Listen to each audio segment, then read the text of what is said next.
Ben had made a route starting in the small town of Rittman, Ohio, so we drove down there to do this route. I had no snacks on me, so we first made a quick stop at the gas station to get loaded up for the ride. As you'll see, there were other resupply options, but it was getting towards lunchtime, and I just wanted to make sure I had some stuff to start out with, just in case things weren't open. It was a Monday. We started on the County Line Trail. This is a trail that's been on my radar for a long time to ride, but I had never done it. I don't know if you guys know, but if you go to Google Maps, you could turn on biking directions and then zoom around, and it'll have green lines where there's bike paths and bike trails and bike lanes. And that's where I'd seen this, and I've worked in this area before, so I'd always thought of like, hey, one time when I go down there, I should bring my bike and ride this after I do my gig, but I'd never done it, so finally got out and we rode the whole thing. It goes from Rittman to Creston, Ohio, and through Sterling. I'm actually a little familiar with the area, but I've never ridden bikes down here because I have cousins who all live down here in Sterling, Ohio. So we went down here to the country a lot. They would have big fires, or we'd be down here for holiday picnics and stuff like that. I did tell Ben a story about when I was younger. We were down here, and my cousins all kind of live in the same area, like kind of all neighbors are around the corner. But then there's like the older part of the farm, I remember, that I think was where my great-grandparents lived, all our great-grandparents. And in the back, there was an old silo.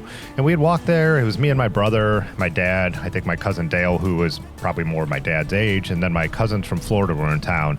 When we got back there, they were talking about climbing it, and then I was like, there's no way I'm going up there. My cousin from Florida, and it was a silo like this one you see here, was like, I bet you $10 you don't do it. I don't remember how little I was, but I was little enough that $10 seemed like a ton of money, and so I did it. Anyways, when we walked back to where everyone was hanging out at the picnic, and all the women, the aunts and the grandmas and the moms found out that my dad and Dale had us climb up that silo, they were in a lot of trouble. I remember everyone was really, really angry. Actually, the last time I was out in the country, which must have been around 2007 visiting, I walked back there with my dad and we took a picture of him next to the famous silo that became a story every single time we all got together.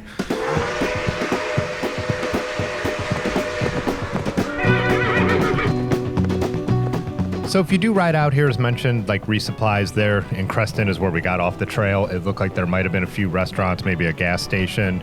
We also did work our way up over 71, and there was the gas stations, there was a Pilot, there was a Sheetz and all that. And then we also went out through Lodi, which that downtown looked like it had stuff, and then close to Medina, so you could reroute in there. So if you did want to do this ride with the mid-ride lunch stop and all that, it would be easy to figure out. Again, my Strava's linked below with the route that we did here.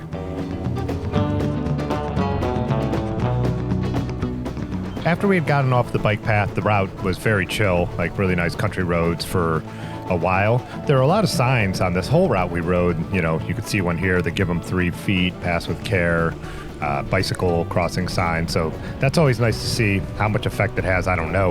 I think when people see it, then see a bike there, you know, willing to be a little more careful. As you can see, that truck gave us a whole lane when they did pass, but it's always a mixed bag. You never know. Someone got on my case about, you know, riding on the edge of the road and you should take the lane and make people go around you. That's a judgment call depending on where you are, where you live, and what the streets are like. Also, the GoPro doesn't show everything. You know, there are times when I look back, I've made eye contact with the driver and then I move over. I know they're coming. My goal is not to anger drivers, and I know what our rights on the bike are, but you have to do what you want to do to feel safe when you're on the road. And to me, that is a situation that just really depends on what's going on and where I am in general.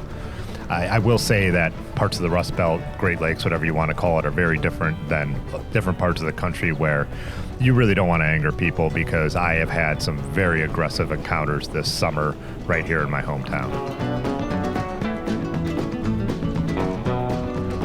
Doing what we did on this day is something I've talked about for years I want to do more, which is hop in the car even for a short drive. I think this was just 25 minutes for us to ride entirely new roads. I hadn't ridden any of these roads, even though I've ridden stuff around here and in the area. These were all new roads to me. Geez, look at these longhorns. And then that sign back there, Adult Mart, get off at exit 169, was pretty funny. This is where I mentioned we were, you know, if you did need to resupply, there are these gas stations right here. One of the small towns would probably be a cooler spot if any of the restaurants were open and you were into that thing. Of course, crossing over the freeway area is never that great, but it's just a short stretch and it wasn't that big of a deal. It's just something you have to do. This whole area, 71, runs right through the middle of our loop, so I was familiar with like all the town names and everything around here besides what I already knew that I had mentioned earlier. But yeah, just never really ridden this exact loop, and it was a little farther west and south on the one end of the loop than I'd ever ridden before. Being a Monday with just me and Ben being out here, it also reminded me a bit of the pandemic. That's when I first started making a cycling video almost every week, is because, you know, I was slower and Ben was off. Even though he's essential at the bike shop, he didn't work on Monday, so we would go for long Monday rides. Just kind of a little flashback to there. That's downtown Lodi right there. Another place that I've been to places around Lodi. I've been off the freeway there, but I've never actually seen downtown Lodi till we did this ride. This route overall was 53.5 miles and just shy of 1,400 feet of climbing. So not super climby, but there were some rollers, some long, kind of quick descents, which were really nice. You can see one right here. But yeah, definitely pretty doable for most people. Obviously, that beginning stretch on the bike path had no elevation, so it wasn't until we got out here in the country a little more that there was some climbing. I also broke my GoPro mouth mount right at the beginning of this ride, so I've tried to straighten all the footage the best I can, but it made it a little more difficult to film. That's how I film everything. People ask all the time, so when you're seeing these shots where you can see my bars, the GoPro is hooked in a mount that is between my teeth. Here we're getting into the Chippewa Lake area. This is another area I know about, but I have never actually been there. There used to be an old amusement park, and there's some really cool photos of it because it sat abandoned for a long time, and people would sneak in and get photos of the roller coaster, the old Ferris wheel, and the dance hall. I was wondering exactly where it was, but when I looked at the map, this might have been the road that took you there, because we pretty much rode down along the lake, and then we went through the neighborhood and then back along the lake, and it was the section along the lake we weren't where that used to be. My friend Rob took some photos when they actually did a tour before they tore down all the remnants. So I will link his Flickr below if you want to check that out and see what it looked like. Yeah, like I said, there was still the coaster and the Ferris wheel, fun house, so pretty interesting looking stuff.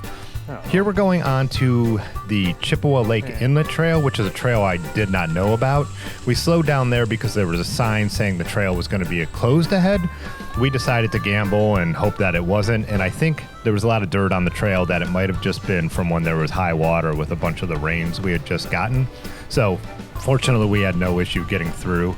It was a really pretty trail, a lot of flowers, and we were going along, obviously, the inlet, Chippewa Inlet Lake trail. But so it was really, really pretty. It looked like we were all of a sudden in a completely different place, like completely different state, just totally different vibe.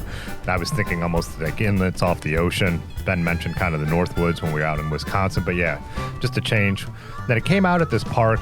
I was out of water, so we were pretty happy about it, but that water fountain was so weak, I actually spilled more water out of my bottle than I think I got, but then we did find a faucet at the other end of the park. Here you can see there was a whole system of trails through here, and so we did get a ride, bike path for a while, and crushed limestone. When we jumped back out on the road, we were heading towards the City of Medina. That was the sign for it right there.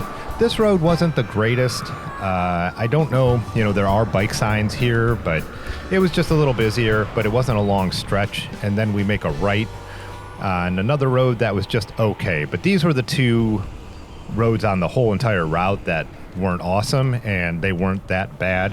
But if you are someone who really does not like being near cars and in traffic, maybe you would want to look at a reroute. The reason it was worth it, though, is because we dipped in this neighborhood, and at the start of this trail was the Chippewa Lake Rail Trail, another trail I had no idea existed, and it just came out of that neighborhood and ran for a few miles, obviously straight and flat, but it was really nice, especially after being on the two roads that were not that great. When we did head out for the day, there was a chance of some severe weather moving through. Looked at the radar. I'd kind of thought, you know what, long as when we're leaving and we're going to be starting, it's not raining, then I'm going to head out. Again, it's just been super, super humid lately. Pretty much uncomfortably so, but it's summer. It's not going to stop me from riding. So we figured we'd head out anyways. Well, the rain did start to move in, but we just kind of ended up like on the edge of it the whole little bit through here, and we got damp, but we never got soaked through, which was really surprising. And looking at the system, I just thought we were going to get drenched. It almost even felt like it was on the verge of hailing. But yeah, never heard thunder or anything. And when I got home, people said back here, I saw puddles and stuff like that. There was thunder and a couple downpours. So, man, I've just been on a streak of being pretty lucky on my last few long country road rides of not getting completely soaked. So just a fun day out doing, a country road ride. You could ride a road bike out here if you wanted to. Of course, me and Ben are still on our gravel bikes. That's what I'm most comfortable on. But July was crazy for me. I ended up with the most mileage I've ever gotten, over 1,052 miles. And it was interesting because a lot of that it was less rides than usual, but it was just so many long rides that there was at least 4 century rides in there, and just long days on the bike. So I'm actually in pretty good shape from all that, considering too, a lot of it was on loaded bikes. I'm not really sure what August will bring. I have a couple of work trips. I'm not sure if I'm going to be able to get out on my bike while those happen. I'm hoping I can, but I'll keep people posted in the Discord, and maybe there'd be even a chance to meet up or something like that. That'd be great. We've talked about channel meetups a number of times this summer, but the way my schedule's been going, it's kind of been doing my trips and then just jumping on the bike when I have the chance. And, days like today where we decided, hey, let's go do this. So I don't know. I'll keep you all posted on that, but as always, thanks for watching. If you want to support the channel, consider channel memberships. Check out our little sticker store and t-shirt store down below. And I will see you in the next video. Peace.